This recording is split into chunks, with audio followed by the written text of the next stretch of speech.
ಹಾಸನ ಜಿಲ್ಲೆಯ ಅರಸೀಕೆರೆ ತಾಲೂಕಿನ ಮೂರುಂಡಿ ಗ್ರಾಮ ಪಂಚಾಯಿತಿ ವ್ಯಾಪ್ತಿಯ ಮುದ್ದರಂಗನಹಳ್ಳಿಯ ಅಶೋಕ್ ಎಂಬುವವರ ತೋಟದ ಮನೆಯ ಬಳಿ ಕಳೆದ 1 ತಿಂಗಳಿನಿಂದ 2 ಬಾರಿ ಚಿರತೆ ಬಂದಿರುವುದು ಪತ್ತೆಯಾಗಿದೆ.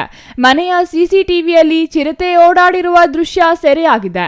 ಮನೆಯ ಮಾಲೀಕ ಅಶೋಕ್ ಈ ಕುರಿತು ಮಾತನಾಡಿ, ಅರಣ್ಯ ಪ್ರದೇಶದಲ್ಲಿ ಆಹಾರ ಮತ್ತು ನೀರಿನ ಕೊರತೆಯಿಂದ ಆಹಾರ ಮತ್ತು ನೀರು ಆರಿಸಿ ಕಾಡು ಪ್ರಾಣಿಗಳು ಬರುತ್ತವೆ.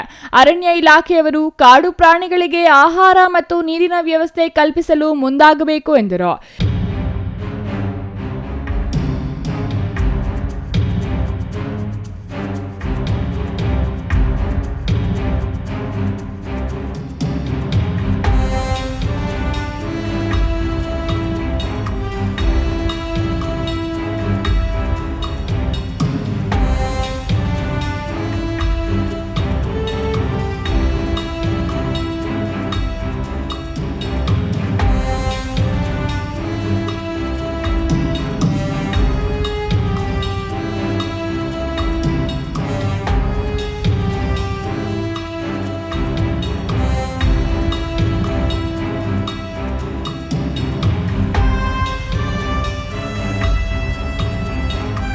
ಗ್ರಾಮೀಣ ಭಾಗದಲ್ಲಿ ನಾಯಿ, ಕೋಳಿ, ಕುರಿ, ಹಸುಗಳು ಸೇರಿದಂತೆ ಸಾಕು ಪ್ರಾಣಿಗಳು ಸುಲಭವಾಗಿ ಸಿಗುವ ಕಾರಣ ಚಿರತೆಗಳು ಆಗಾಗ ಕಾಣಿಸಿಕೊಳ್ಳುತ್ತಿವೆ.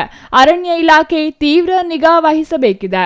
ಇಂತಹ ಸಂದರ್ಭಗಳಲ್ಲಿ ಚಿರತೆಗಳನ್ನು ಕಂಡು ಗಾಬರಿಯಾಗದೆ ಕೂಡಲೇ ಅರಣ್ಯ ಇಲಾಖೆ ಅಧಿಕಾರಿಗಳಿಗೆ ಮಾಹಿತಿ ನೀಡಿ ಸುರಕ್ಷಿತವಾಗಿ ಸೆರೆ ಹಿಡಿಯಲು ಸಹಕರಿಸುವುದು ಅಗತ್ಯವಾಗಿದೆ ಎಂದರು.